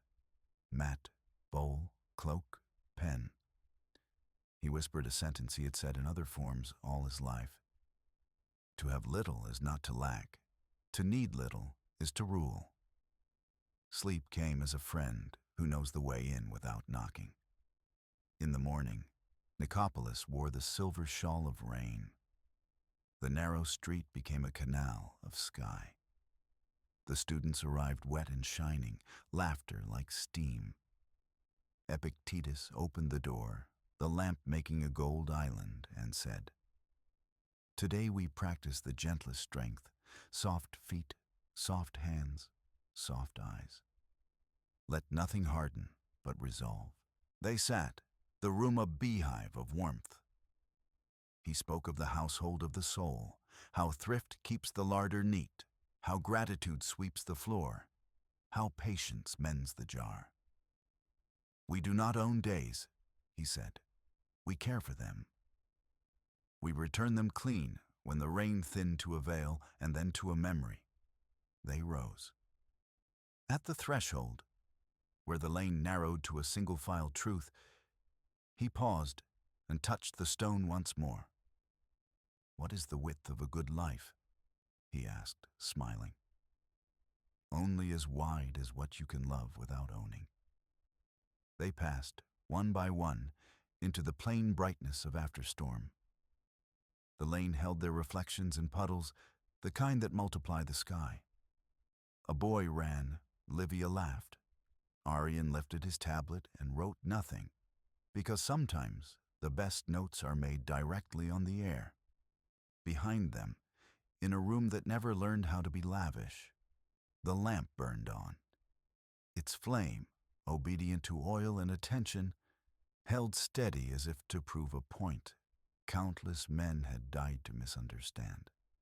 that the heart is most spacious where life is most simple, and that the narrow street, walked faithfully, opens into a country without fences. The day dawned with a sky the color of cooled iron, and the sea, for once, hid its brightness under a thin gray veil. In the courtyard, the fig leaves were still. A kind of poised silence held everything, as if the world waited backstage for its cue. Epictetus sat near the doorway with his staff across his knees and the familiar lamp unlit beside him. Daylight was enough, but he kept it there as a reminder. A small sun, a private stage light, ready to be raised when the scene demanded attention. "Today," he said when the students settled, "we speak of the roles we are asked to play." Arian, who had learned to love the plainness of beginnings, dipped his stylus to the wax. "Roles?" he repeated softly, as if tasting the word. "Think of the world," Epictetus said, "as a theater. Fate is the playwright, nature is the stage. We are assigned parts without consultation. Son, sister, cripple, exile, sailor, magistrate, widow. Some roles are long, some end in the first act. Some are noble, some are ridiculous. Only one question belongs to us. How well will you play what you have been given?" He gestured to the lane beyond the gate. "Shall we rehearse?" Come, they followed him through the narrow street into the brighter arteries of Nicopolis. The market had woken. Copper bowls chimed softly when touched. Saffron ribboned the air with its dusty sweetness. A row of tunics fluttered like flags from a conquered wind. Children darted between barrels, rehearsing laughter with the urgency of life. Epictetus walked at the tempo of acceptance, steady as a metronome. His limp gave him a rhythm. The city provided the score. At the fountain they met the first scene. A fisherman, sun-browned and furious, argued with a tax collector whose ink-stained fingers trembled with their own fatigue. "You write numbers that are not there," the fisherman spat. The collector spread his hands, a bad actor in a role he disliked. "I write the law." The crowd leaned in, as crowds do when they smell heat. Arian looked to his teacher. Epictetus did not preach. He stepped close enough to be heard and said to the fisherman, "Brother, what part is yours here?" "My part?" the man said, blinking. "To fish, to speak truth, to guard your temper so your argument is not reduced to your anger." He turned to the collector. "And yours?" "To tally what must be tallied," the man whispered, as if confessing. "And to keep your hand clean of fear," Epictetus added gently, "so your numbers do not multiply in the shadow of your worry." The heat in the air thinned. The fisherman rubbed his face. The tax collector adjusted his ledger as if it were a conscience he could straighten with touch. No lightning split the sky, no miracle reversed poverty. But the scene, once ragged, found its rightful tone. They parted with stiff nods. The theater had survived an overacted moment. Not every play needs a hero, Epictetus told his students as they moved on. Most need competence and kindness. They turned toward the magistrate's square where a platform had been raised. A visiting orator performed a speech about glory that brightened nothing but his own eyes. "Rome is the sun," he declared, "and we are its imperishable light." "Imperishable," Livia murmured. Epictetus smiled. Listen for the words that try too hard. They usually serve to hide a trembling hand. When the orator finished, applause fell like hail, loud, hard, and cold. Epictetus clapped once, softly, to honor the effort, then led his students behind the platform where actors of another sort stood waiting. Petitioners with folded papers, a mother with a sick child, a soldier carrying a letter that had traveled longer than his faith. The soldier caught Epictetus's eye. "Philosopher," he said, embarrassed by his need, "teach me how to deliver this without shaking." He showed the seal. "It is a summons." "Your role," Epictetus replied, "is a messenger. Play it well, straight-backed, honest, and without adding a single sentence from fear. Hand the letter, keep your soul, even if it ruins a man." "Especially then," Epictetus said. "We fail our parts when we act in others, judge, jury, executioner, all in one frightened breath. Hand the letter, guard your heart. Nothing more belongs to you." The soldier bowed, awkwardly, gratefully, then went to his scene. They ate bread under a portico when noon was a white coin dropped squarely in the sky. Pigeons rehearsed small arguments over crumbs. The shade was a blessing, like an answer to a nameless prayer. Arian recorded the ordinary. How his teacher broke the bread evenly, how he chose the smallest portion for himself, how he looked at people the way sailors look at weather, without hostility, without romance, only with attention. After they had eaten, Epictetus spoke again. "We are given props too," he said, lifting his staff. "Wealth, poverty, health, sickness, reputation, obscurity. They are tools. Never confuse the tool with the task." Nicias, who loved precision a bit too much to be gentle, raised a hand. "And what of disgrace, teacher, when the crowd laughs?" Epictetus touched the staff to the ground twice. "Tok, tok," a minimal drum. "Then you play the part of the one who bears laughter. Do it with a good face. The play changes faster than shame."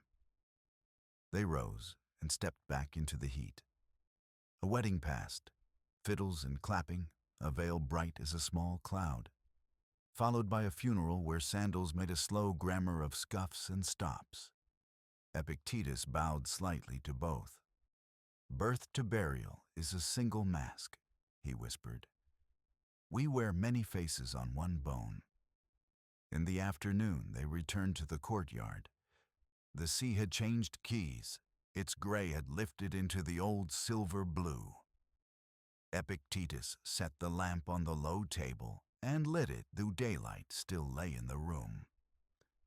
The students had learned that when the lamp burned in daylight, a lesson would try to reach their eyes through the skin. "Consider the actor," he said, "who plays the king. He wears purple, he holds a scepter, but when the play ends, he removes both without grief. He knows the purple is dye, the scepter wood. He does not mistake costume for self, he let the flame steady. Learn to undress your roles each night." Livia looked at her hands. Her disguise was gone now, no brother's cloak, but custom still tried to drape itself over her voice. "And if the role itself is unjust?" she asked. "If the playwright, fate, assigns a woman silence? Then play the part of the one who speaks anyway," Epictetus said. "Roles may be assigned, but performance is free. Obedience to nature is not surrender to custom. Nature gave you reason. Let it be your stage." A soft wind moved the flame, a small bough. Outside, a vendor called about late peaches and the sweetness of the last harvest. The light reached into the corners the way a good sentence reaches into a day and changes its posture. Toward evening, a merchant arrived.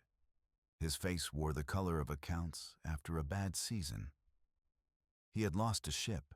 The eagerness of youth had spread his cargo too thin across a treacherous month. And now he played, unwillingly, the role of the ruined. "Teach me how not to drown," he said. Epictetus invited him to sit. "Tell me," he began, "where's the ship now?" "Under water," the man whispered. "And where are you?" "Here." Then do not join the wood in its grave. Let what is sunk stay sunk. Your task is to stand. He tapped the merchant's breast with one finger. Here's the keel. Keep it straight, but my reputation is weather, Epictetus said, and weather clears. The merchant wept, the dignified weeping of a man who has finally put down a misread script. When he left, the room felt cleaner, as if the lamp had burned a little smoke out of the air. Night was a velvet curtain pulled gently across the scene. The students settled on cushions. The lamp shone like a coin rubbed thin by generations of gratitude. Epictetus looked at each face and spoke softly, the way one speaks in the wings just before the entrance. You will be given parts that make you proud and parts that make you small.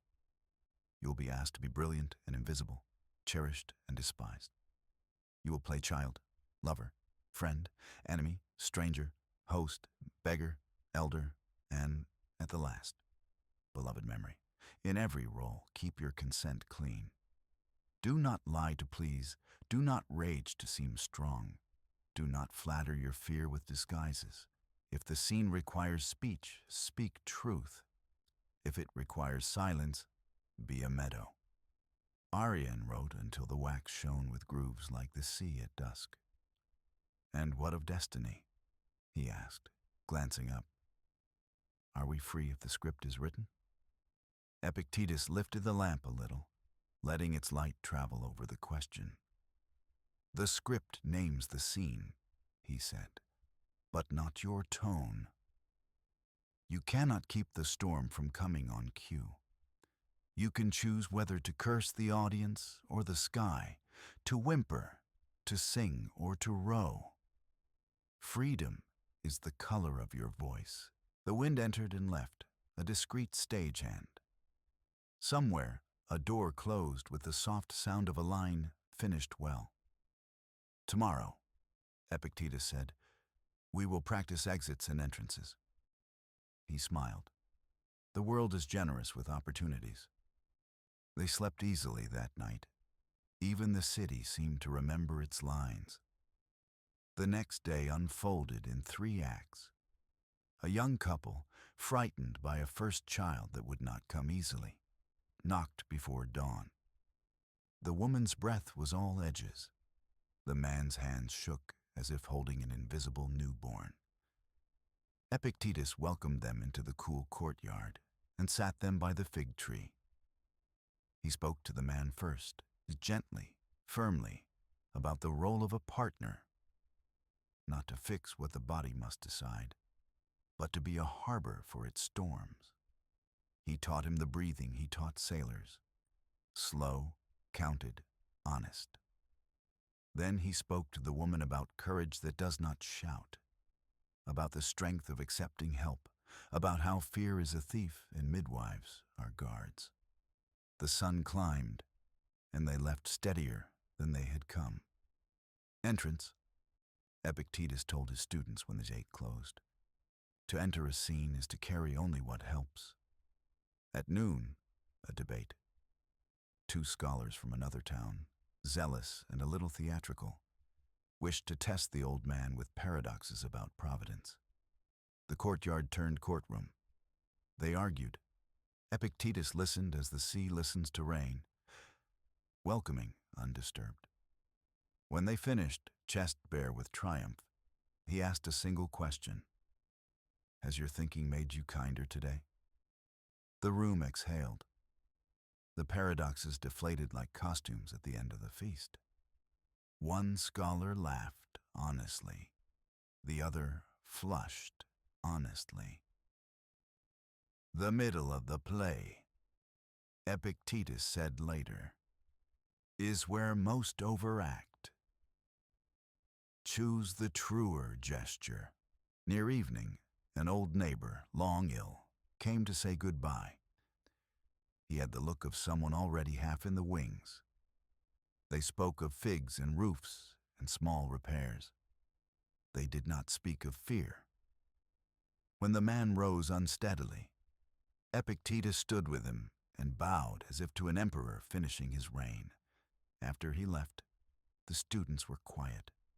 "Learn exits," Epictetus said. "Leave a scene with less smoke than you found." That night, the lamp's flame was very small. Epictetus had trimmed it to a whisper so the darkness of the sky could perform its part. They sat shoulder to shoulder. The world was a theater that knew how to end without despairing.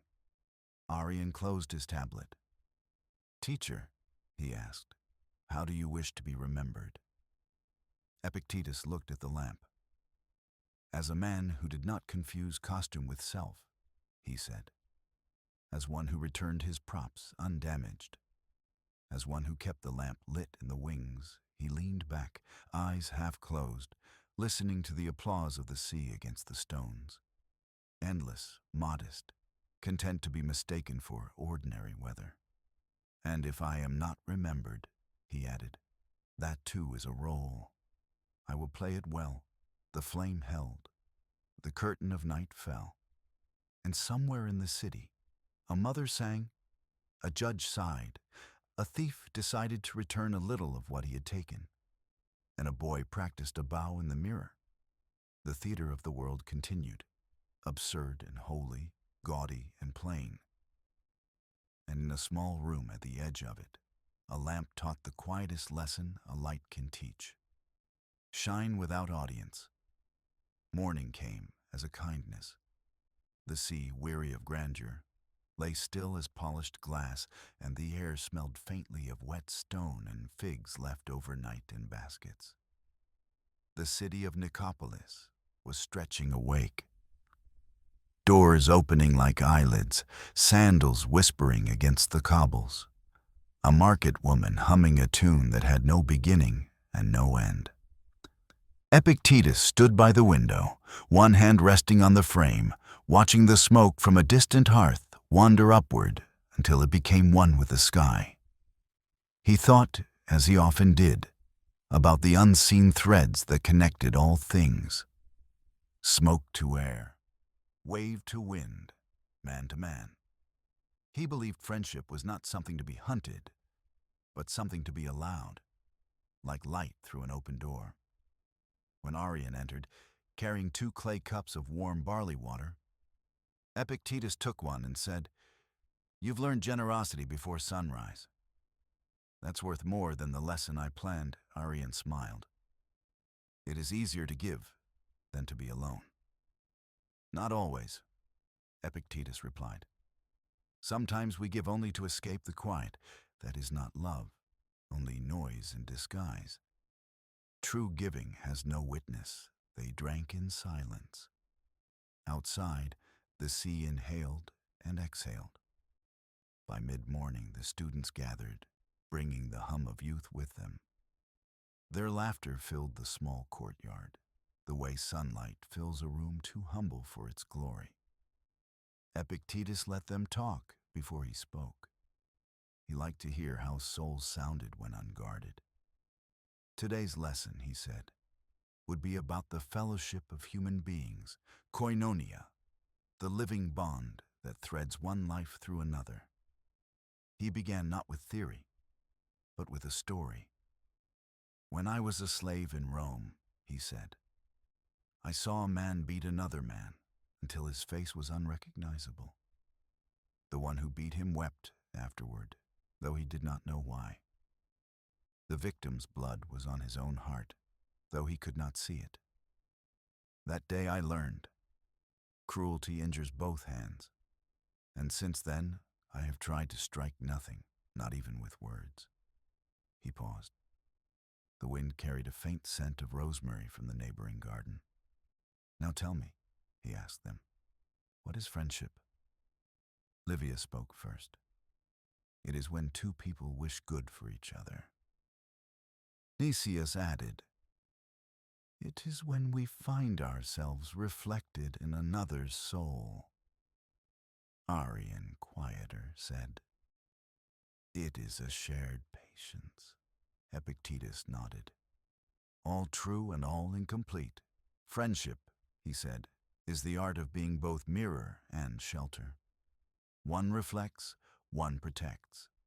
If your friend is angry, do not echo his fire. Cover it, the way a jar covers a flame in the wind. He drew a circle in the dust, as he often did when teaching. The self is this, he said, tracing the inner boundary. Within it, your judgments, your choices. Beyond it, other hearts. Friendship is the bridge that touches, but does not invade. To love well is to stand close enough to feel warmth, far enough not to burn. They listened, their eyes following his finger across the earth, as if truth were a map that might be drawn in dust and remembered in soul. Later that day, as the heat rose, the students dispersed into the city to help the neighbors, an assignment Epictetus had given without ceremony. Go, he had said, and practice philosophy where people can see it. Arian spent the morning helping an old stonemason repair the cracked basin of a fountain. Livia carried water to a house where a mother nursed a feverish child. Nicias went to the harbor and helped a fisherman untangle his nets, though his hands blistered and his patience frayed. By evening they returned, sun-tired but glowing. Epictetus waited for them beneath the fig tree, a bowl of olives before him. The lamp already lit, though the sun still lingered. The courtyard smelled of oil and quiet. "Tell me," he said, "what did you learn of friendship today?" Arian said, "That it begins in work. When I lifted stones beside that old man, words became unnecessary." Livia said, "That giving water is easy, giving calm is harder." "But calm lasts longer," Nicias said. "That I am more impatient than I knew. The nets tested me more than philosophy." Epictetus laughed softly.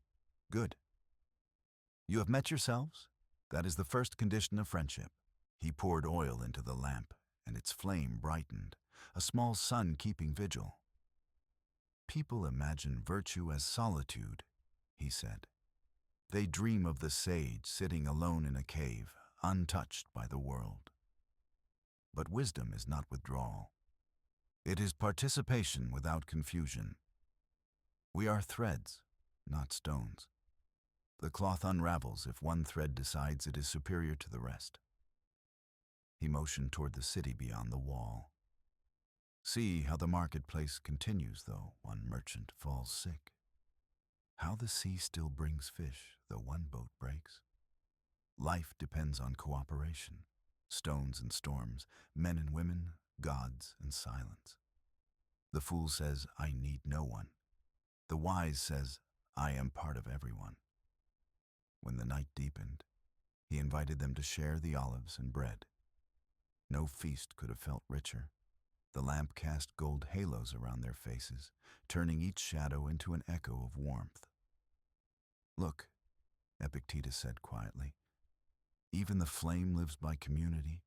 Oil, wick, air, all serving without envy.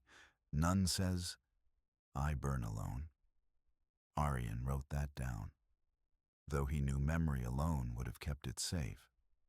The talk turned to laughter then. The kind that flows after lessons have settled into the heart. Epictetus laughed too, his face illuminated by the lamp, his eyes glinting like wet stones. In those moments, philosophy lost its severity. It became a form of affection, a way of sitting together without the need for defense. After they ate, Epictetus sent them home one by one, blessing each with a phrase. To Arian, "Write as if every word were a kindness." To Livia, "Walk as if every gaze were a child's." To Nicias, "Rest as if every silence were an answer." When the last footsteps faded, he remained alone with the lamp.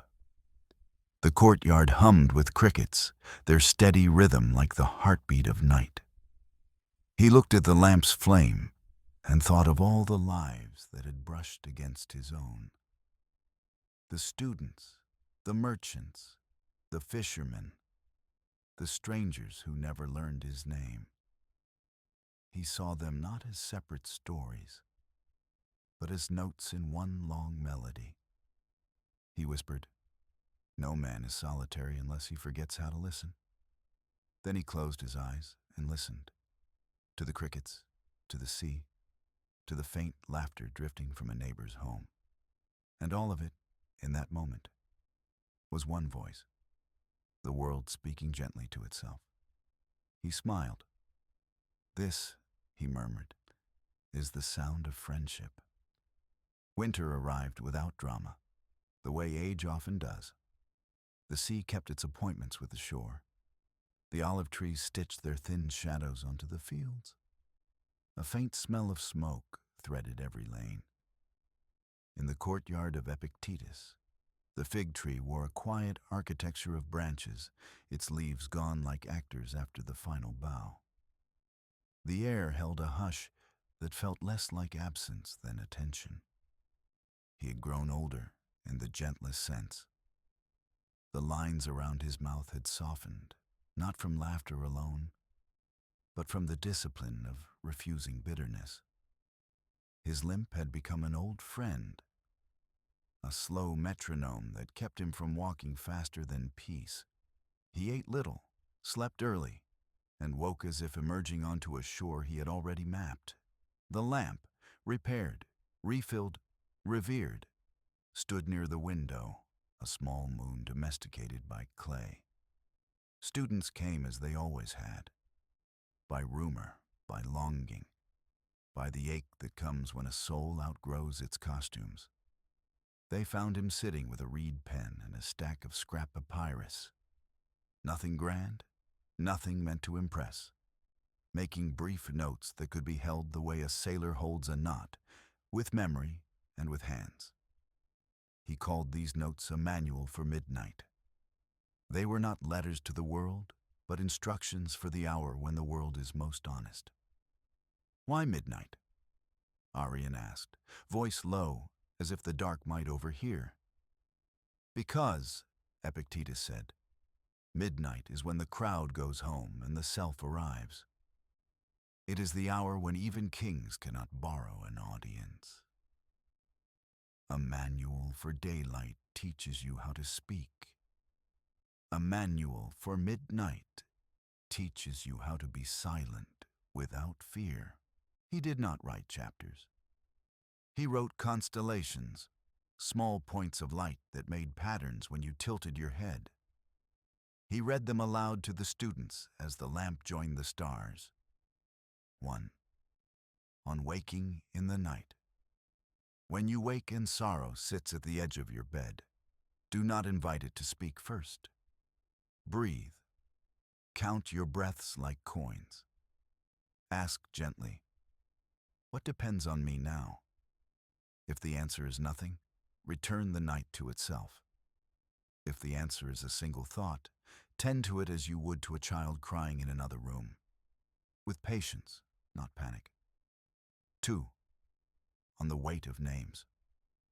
You are not the names others give you.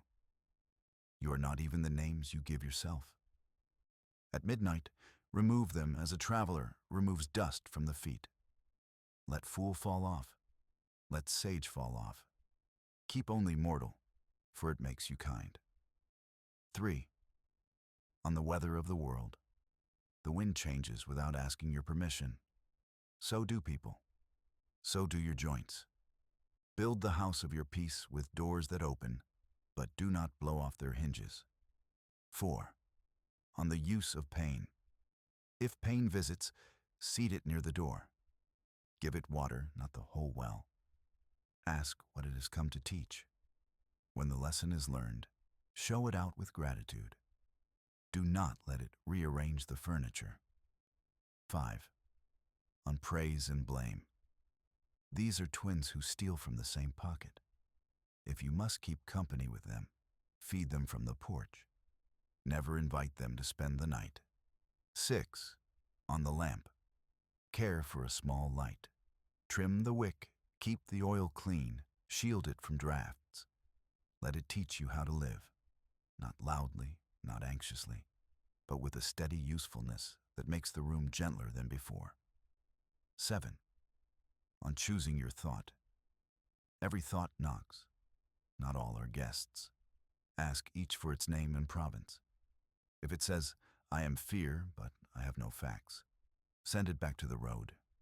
If it says, I am duty and I have work, make space at the table. 8. On death. Remember it as you remember weather. Certain, variable in detail, indifferent to your schedule. Treat every day as a coin. Spend it where the poor of spirit become rich. 9. On friendship at night. If you think of a friend, bless them without words. The blessing will arrive by the same road that brought the thought. 10. On the small kingdom. Your kingdom is a circle the width of your consent. Guard its gates. Allow in only what you can govern. Your judgment, your will, your action. All else may pass by like caravans in the dark, seen, honored, unpossessed. He paused, the pen resting in the crease of his fingers. The students listened to the lamp's thin whisper, the soft conversation of wick and oil. Outside, the winter sea moved like a giant animal turning in sleep. Will you publish these? Nicias asked, almost hopeful. No, Epictetus said. I will do better. I will practice them. He showed them what practice looked like at the end of a life. He cleaned his bowl as if the bowl were a guest. He folded his cloak as if order were a final kindness he could offer to the room. He thanked the day when it was ordinary, not only when it was generous. He accepted help without making a ceremony of it. Arian's arm on the stairs, Livia's quick hands with a stubborn shudder, a neighbor boy's clumsy firewood. News came from Rome as winter deepened. New laws, new punishments, new speeches about old fears. The city far away behaved as cities do when the night is long. Epictetus listened and felt his heart remain untempted by agitation. The empire, he told his students, is a weather report. Dress your mind, not the sky. Sometimes he told stories, not to decorate wisdom, but to make it edible. He spoke of the day a slave boy had learned to hear the insult before agreeing to it. Of the day a teacher had learned that generosity did not wait for prosperity. Of the day a man with a broken leg had become a better walker than many whole men. These were not legends. They were furniture, the useful kind, built to be used every day. The town grew closer as cold makes people tender. Doors were left open longer, soups were shared. Gossip lost its appetite for cruelty. In that season, Epictetus began a nightly ritual he called the turning of the cup. After supper, he would pour water into a small cup, lift it to his students and say, "What this cup holds is enough." Then he would pour a little back into the jug and add, "And this is for tomorrow." It was a ritual against the midnight disease, called more. One evening, a traveler from another city arrived, a thinker whose philosophy wore gold sandals. He looked around at the plain room and tried not to be displeased. "Master," he said, because he had rehearsed the word, "tell me the shortest road to happiness." Epictetus stirred the oil in the lamp with a pin, his hands remembering 1,000 such adjustments. "Stop thinking of roads," he said. "Happiness is not elsewhere. It is a competence at being here, but here is poor," the man said. "Then learn the art that makes poverty generous," Epictetus replied. "Gratitude is a skilled labor." The traveler frowned, the way a man frowns who has paid dearly for a longer answer. Epictetus handed him the cup. The man sipped, and something uncoiled behind his eyes. He left in the morning with nothing to show for his visit but a calmer step. which is to say, he left rich. The winter's longest night arrived. The sky wore its stars like stitched fire. The wind, for all its bluster, could not tear them. The students gathered before sunset, carrying blankets and bread. Epictetus set the lamp in the center of the room and said, "Tonight you will each write one line for the manual, a line you can obey when I am elsewhere." They wrote with care. Ariane, attend to what is, until it is enough. Livia, let gentleness be your strength in public and your practice in secret. Nicias, do one exact kindness and keep it unannounced. Demetrius, when fear argues, ask for evidence. The youngest student, unsure, wrote, "Breathe." Epictetus kissed the top of his head and said, "That is the royal line." They placed the lines by the lamp and ate their simple meal, the bread breaking without crumbs of shame. When the room fell quiet, Epictetus began to speak, not as a teacher, not even as a friend, but as a man making a will where the only inheritance is clarity. "Listen," he said, "to what the years distilled. Do not hurry your mind. Haste is the courtesy we pay to fear. Refuse to be improved by praise. It fattens the wrong animal. Let loss arrive without ceremony. Bow, then turn to your task. Correct no one in public unless you are willing to carry their humiliation home. Keep one promise to yourself each day. It is how the self learns your voice is trustworthy. Touch the earth often. It is the only throne that never tips. Do not confuse quiet with consent. Choose your yes. Cherish your no. Make friends with repetition. It is the chisel of character. Practice small exits from resentment, from noise, from the theater of complaint. And when in doubt, be useful. He did not elaborate. He let the sentences stand in the air like pillars. The lamp threw their shadows long. Past midnight, when weariness had forced honesty upon every face, the talk turned to death, not as catastrophe, but as logistics. "How will we know?" Livia asked softly. "When you have decided to go." Epictetus smiled. "I will not decide. I will consent. And you will know because my lamp will not be lit, and the room will not seem diminished. Will you leave us a sign?"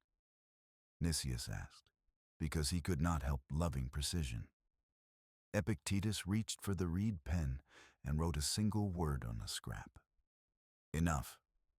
He blew it dry and placed it under the lamp. "This is the sign for every door," he said. "When you can lay it down without argument, you are passing through." They slept, because even grief must rest. Epictetus sat a while longer, listening to the house, its wood and clay, its tiny expansion and release, as if the room itself were breathing. He trimmed the lamp one more time and watched the flame steady as a thought that has found its sentence. Dawn arrived like a promise kept. The sea put on its first color, the pale blue that feels almost like memory, and a bird practiced its single perfect note until the note became a sky of its own. The students stirred. Someone laughed at a dream. Someone folded a blanket with the solemnity of a prayer. When they turned to Epictetus, he was already awake, already smiling, already present in the way of a man who has dismantled every altar except the one built for the moment at hand. "Today," he said, "we will test the manual." He sent them out into the city with tasks. Sit with the sick without improving them. Settle a quarrel without taking credit. Carry water as if it were a philosophy. Meet insult with the courtesy one reserves for weather. Hat, cloak, calm. They returned after sunset with cheeks bright from wind and usefulness. Ariane sat alone with him as the others went home. "Teacher," he whispered, "because it is what you call a man who has given you back to yourself. What line is missing from the manual?" Epictetus looked at the lamp, which had burned obediently through another day. He turned the little scrap with enough so the ink caught a last glimmer. "This," he said, touching the clay. "And this," he said, touching his chest, "are the same lesson. But perhaps one more line. Forgive yourself quickly so you can begin again correctly." The last winter storm arrived like a curtain. It passed as all curtains pass, downward, with a bit of sound, and the feeling that something finished well. In its wake, the air was clean as a decision. Epictetus fell ill in that clarity. He did not dramatize it. He made it tidy. He placed the lamp a little nearer, not for light, but for company. He asked for water and thanked it for being itself. He asked Arion to read the lines again, not because he had forgotten, but because the ear likes to be faithful at the end. When the hour came, the one without a clock, he did what he had trained for. He consented. His breath, always obedient, completed its last task with a craftsman's modesty. The lamp, still lit, continued to be a lamp. In the days that followed, the city did what cities do. It kept going, and it remembered. The narrow street returned to its ordinary miracle. Fishermen argued over weather and then laughed. The widow with the careful hands sorted figs. The soldier delivered a letter without shaking. The students, not students anymore and not quite teachers, opened the gate each morning and let the day in with both kindness and spine. They did not build a shrine. He would have disliked the dust. They built a habit. They met at twilight and read a line from the manual before the lamp, now theirs, made its single quiet argument for courage. They walked the lane and bowed at the low doorways. They trimmed their speech until it fit inside the truth. They gave bread when they had bread, advice when they had advice, silence when they had neither. Slowly, the city learned to keep midnight well.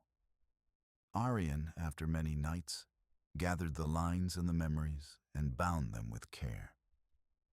Not as an author binds a book, but as a son binds a bundle of letters with a cord that had been waiting on a windowsill for years. He sealed them with a plain seal and wrote no dedication except this: "For those who wake in the dark and choose their thought, spring came to prove itself again. The fig tree put on its small green hands. Children rehearsed laughter against the walls. A cat slept exactly where the sun lay thickest. And in the room by the narrow street, the lamp burned. A clay halo around a human idea. That freedom can be small and still be complete.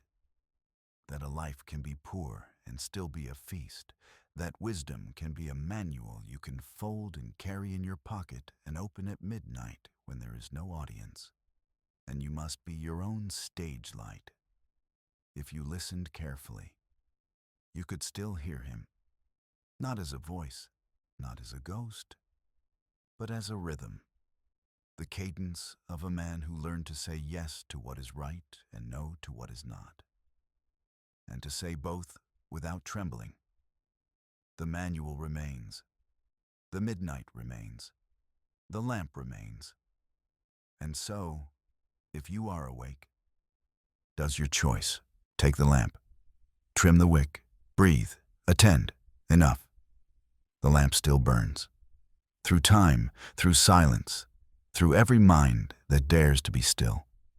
Remember, freedom begins where control ends. Guard your thoughts gently, and let kindness be your discipline. If this story found you in the quiet, tell me, what story should I whisper next? Until then, breathe, and keep your inner light alive.